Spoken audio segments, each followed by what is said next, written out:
Meyer Shank Racing is a well-known name in the North American sports car and IndyCar spaces. A team that's seen many wins in some of the biggest races in North America, such as the Rolex 24 at Daytona, Motul Petit Le Mans at Michelin Raceway Road Atlanta, and yes, of course, the Indy 500. Yes, Meyer Shank Racing has seen a lot of success, especially in recent years, but it's also seen controversy and uncertainty around its sports car program, which many people would consider as their staple program. This is the rise, fall, and return of Meyer Shank Racing's Imsa program.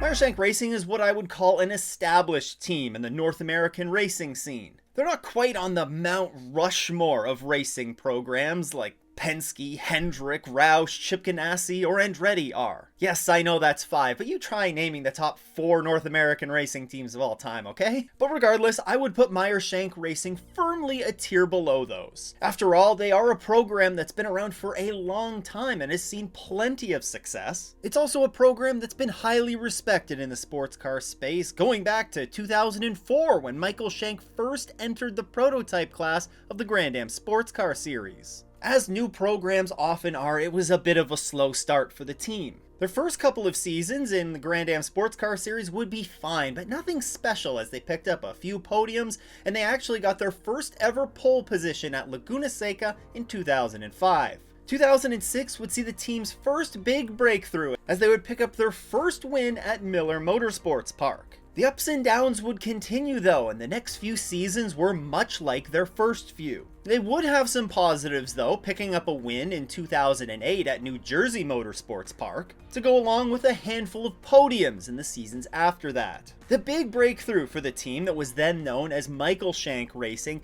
came in the biggest race of the 2012 season. At the 2012 season opening Rolex 24 at Daytona, the quartet of AJ Allmendinger, Oswaldo Negri Jr., aka Oz, John Pugh, and Justin Wilson driving the number 60 Riley Ford Daytona prototype came out on top after a great elbows out battle with the number 8 Starworks Ford. This was a huge win for the team, and on top of that, their sister car, the number 6, also came home on the overall podium, scoring a 3rd place finish. After the high of that Rolex win, things would just kind of return to normal for the remainder of the 2012 and into the 2013 season, as the team would just pick up a handful of podiums. And at the end of the 2013 season, that brought to an end the Grand Am era that Michael Shank Racing was competing in. 2014 would see the dawn of the new United Sports Car Championship, which is the IMSA that we now know today. The championship saw the Grand Am Sports Car Series, which Michael Shank Racing competed in, merge with the American Le Mans Series to create this new unified series. Now, while the 2014 season was the first one for modern-day IMSA, it would be the last for Michael Shank Racing in Daytona prototype machinery. During that 2014 season, the team would only pick up a single podium en route to a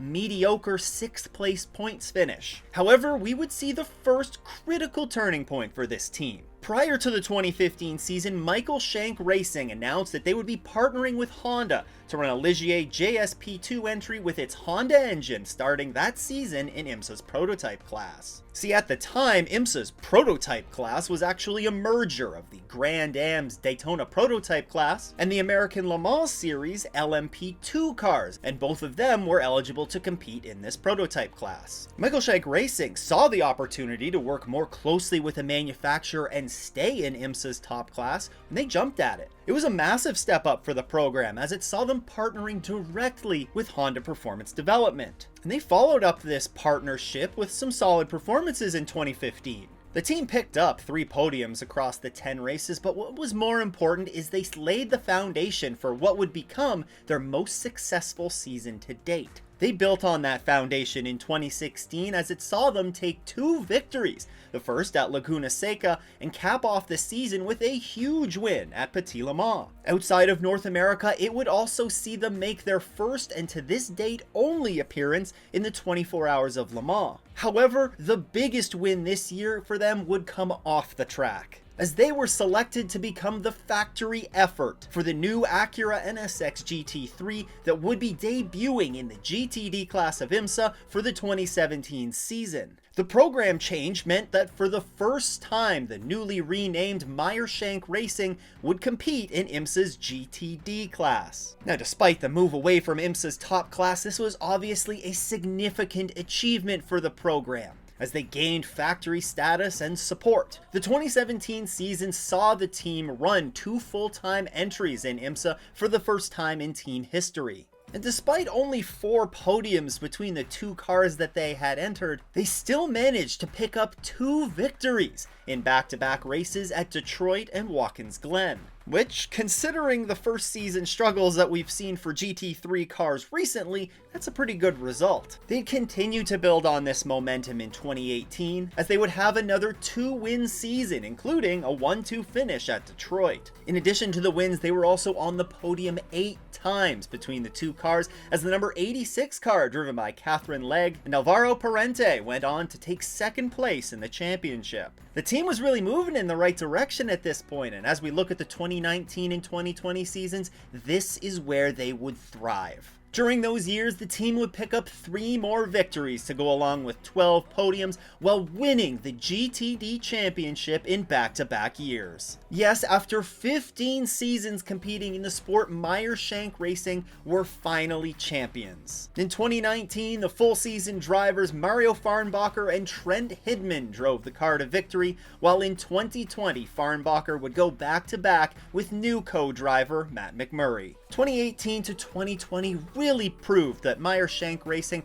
were not only capable of running as a factory program, but they were capable of winning as a factory program. So now the question becomes, naturally, where does the program go from here? Back to the top class, of course. Midway through the 2020 season, it was announced that Penske, who had been running the Acura DPI program successfully in Imsa, would be mutually parting ways with the manufacturer as they set their sights on the upcoming LMDH regulations. So that now meant that Acura was looking for new partners to run their ARX-05 in Imsa's top class. On September 23, 2020, it was announced that Meyer Shank Racing would be running a single car effort in the DPI class, with Wayne Taylor Racing also fielding a single ARX-05. The return to the top class was huge for Meyer Shank Racing, with team co-owner Michael Shank saying, "When Acura and HPD chose Meyer Shank Racing to debut the Acura NSX GT3 in 2017, it was a big moment in our history. I'm really proud of building a championship-winning program and everything that we've been able to accomplish together with the NSX. As a team, we've been working towards the opportunity to go and fight for overall wins for a long time, and I'm eager to get going with this program." After a season of adjustment in 2021 that would see the team's first winless season since 2015, they would rebound for the 2022 season with perhaps the most impressive season in team history. New drivers to the team, Ollie Jarvis and Tom Blomqvist, were an absolute force. They came out of the gates and won the season-opening Rolex 24 for the 2nd time in team history. They had one of the most consistent summers in recent memory, finishing 2nd 5 races in a row, and they would put a bow on the final season of DPI competition with a win at the season-ending Motul Petit Le Mans. For their efforts, the team won the full season and Endurance Cup championships for the first time in Imsa's top class. It was an incredible effort from the team as they went head-to-head with perhaps the best team in the DPI era and sister Acura entry from Wayne Taylor Racing. By now, it's clear Meyer Shank Racing have proven themselves not only worthy of fielding a factory effort in a top category, but also being able to win and being a championship caliber effort. As a result, they were selected to help develop and compete with the brand new ARX-06 LMDH effort along with Wayne Taylor Racing beginning in the 2023 season. They actually spent most of that 2022 season developing that LMDH car while also competing for that championship with their sister entry at Wayne Taylor Racing, which in my opinion made that championship run even more impressive. When it came time for these LMDH cars to debut at the Rolex 24, it was wide open as to who the favorites would be. But during practice, it quickly became obvious that Acura would be among the favorites heading into the race. On race day, we saw a number of entries come and go. The Cadillacs looked strong in the early going and emerged as a threat through the night. But come the end of the race, it was a clear two-horse race between the number 60 Meyer Shank Racing Acura and the number 10 Wayne Taylor Racing Acura. Thanks in large part to some blistering pace from Tom Blomqvist in the closing hours, and especially after the final restart, Meyer Shank Racing would emerge victorious for their third Rolex 24 victory overall and second year in a row. It was an incredible accomplishment for the team to not only win back-to-back Rolex 24s, but also to take the first victory in the new LMDH era. One would say that it was the perfect way to start the season. But then on an early March day, news would emerge that would change the trajectory of this team. March 8th, 2003, just a mere 10 days before the green flag would fly at Sebring, Imsa would announce that the number 60 Meyer Shank Racing Acura would be penalized for an infraction during the Rolex 24 hours. The statement read, "After the completion of post-race technical inspection and both provisional and official results were released for the Rolex 24, Imsa became aware of the potential manipulation of tire pressure data from the number 60 car to Imsa as the monitoring point for the minimum tire pressure regulation. Following a thorough investigation of all cars in the class, Imsa officials today announced that the number 60 Meyer Shank Racing GTP team has been penalized for a violation of the 2023 Imsa sporting regulations." Basically put, the car was sending incorrect tire pressure readings to Imsa. Imsa used these readings to ensure that all teams were complying with the minimum and maximum tire pressure regulations. By sending this inaccurate information to Imsa, they were able to run tire pressures that were below the minimum allowed, which in turn would give them a performance advantage on track. The penalties that were handed out were harsh, and they included a loss of 200 team and driver championship points, a loss of all team and driver Michelin Endurance Cup points, a loss of race prize money, the team received a $50,000 fine, team and entrant representative Mike Shank was placed on probation through June 30th, 2023, team engineer Ryan McCarthy saw his IMSA annual credentials revoked and also was handed an indefinite suspension of IMSA membership. In addition to the penalties, the statement also read, "The tire pressure data manipulation was discovered by Honda Performance Development, HPD, and reported to IMSA after the official results were released. No changes will be made to the official race results." HPD, which Meyer Shank Racing worked so hard over the years to build a relationship with, issued the following statement. "We are extremely disappointed in the misconduct of the Meyer Shank Racing team during the Daytona race. We became aware of a problem with the data from the number 6 Meyer Shank Racing car, and after a detailed investigation following the race, we reported our findings to IMSA. HPD does not tolerate any misconduct, delinquency, or data manipulation of any kind. We completely support the action of IMSA in this matter. We've put in a huge effort over 2 years with our chassis partners into the ARX-06 to make the best race car we could. To have this put into question is unacceptable." And finally, we have one more statement from Meyer Shank Racing. "We accept the series decision and have taken responsibility. We want to apologize to everyone at Acura, HPD, and all of our partners. We have dealt with this issue internally, and the team member that was responsible is no longer with the organization. We do not want this error to overshadow the tremendous effort that our team, drivers, and all of our partners have put forth to develop this new LMDH car. We consider this matter closed and are fully focused on resetting and coming back for the 12 hours of Sebring." All of this was a shock to everybody around the IMSA world, especially considering that this car passed post-race tech after the race. And therefore, with everybody passing post-race tech, IMSA went ahead and made those results official. There was absolutely no indication that anything like this was brewing in the background. As the statement said, it wasn't until weeks after the race that Honda Performance Development, or HPD, discovered these discrepancies and reported them to IMSA. Many fans were shocked and outraged, not only at the news, but at the response of the team, who essentially put all the blame on team engineer Ryan McCarthy. Many questioned at the time how it was possible that only a single person within the team could know that this was going on. And many thought that there had to be others within the team that knew about this intentional manipulation of the tire pressure data that was being sent to Imsa. However, evidence has never emerged that there was anyone outside of the team engineer that knew of this going on, but the damage that this entire event caused the team was done, and it was massive.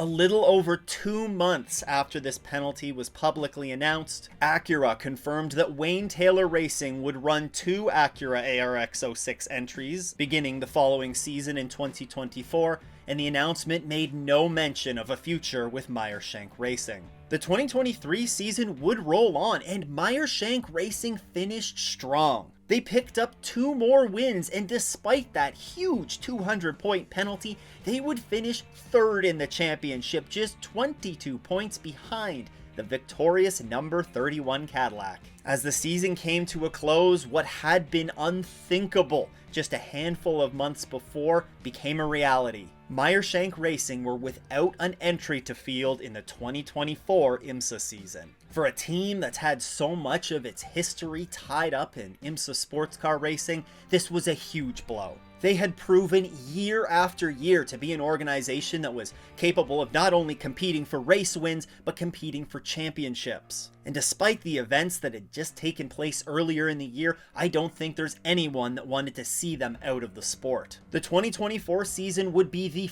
first Imsa or Grand Am season since 2004 to not feature a Meyer Shank Racing entry. And despite spending 2024 on the Imsa sidelines, Meyer Shank Racing very much remained a significant part of the news. Early in the season, it was confirmed that Chip Ganassi Racing and Cadillac were parting ways to kick off the silly season, and later on, Wayne Taylor Racing, who took over that second Acura ARX06 entry for the season, announced they wouldn't be renewing their contract with Acura, and later on confirmed that they would reunite with Cadillac in 2025. At the same time that Wayne Taylor Racing made this announcement, Acura dropped the news that I don't think anyone really expected to see. Meyer Shank Racing would return to the Imsa grid in 2025, fielding 2 Acura ARX06 entries. That's right, after only a year away from the Imsa grid, Meyer Shank Racing were coming back to the GTP class with Acura on a multi-year agreement. Under this new relationship, Meyer Shank Racing would field 2 cars, but the now renamed Honda Racing Corporation, or HRC, will engineer for one of the entries. This is obviously huge news, not only for Meyer Shank Racing, but for the series as a whole. I believe the team was more than deserving of getting this second chance, especially after the years of loyalty to Acura as well as Imsa. It just feels right after everything that they went through, the controversy that they encountered,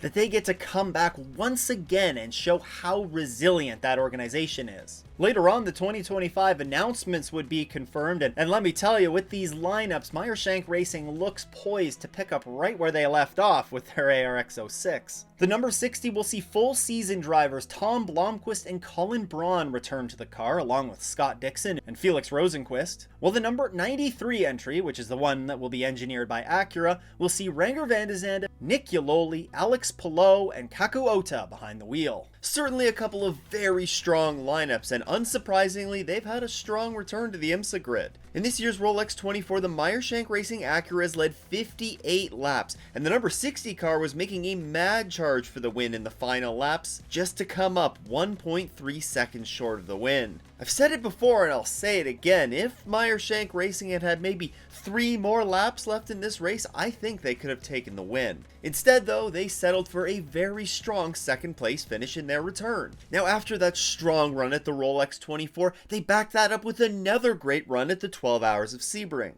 And while it wasn't quite the win that they were hoping for, they did still manage to pull off a strong third place finish. Now Meyer Shank Racing's long history in Imsa have seen the team win many races, multiple championships, but it's also a story of perseverance. And that team is going to continue to face challenges into the future as they try and get that ARX06 into championship winning form. Now the return of Meyer Shank Racing isn't the only big Imsa storyline that you should be following. Make sure that you're subscribed as I keep you up to date on all of the news from around the world of Imsa. In the meantime though, you can check out this playlist of all the Imsa news you need to know. Huge shout out to all of the channel supporters. If you too want to support the show, you can head to patreon.com/offintheesses or click that join button below. Once again though, thanks for tuning in. I hope everyone has a great race weekend and doesn't go off in the S's.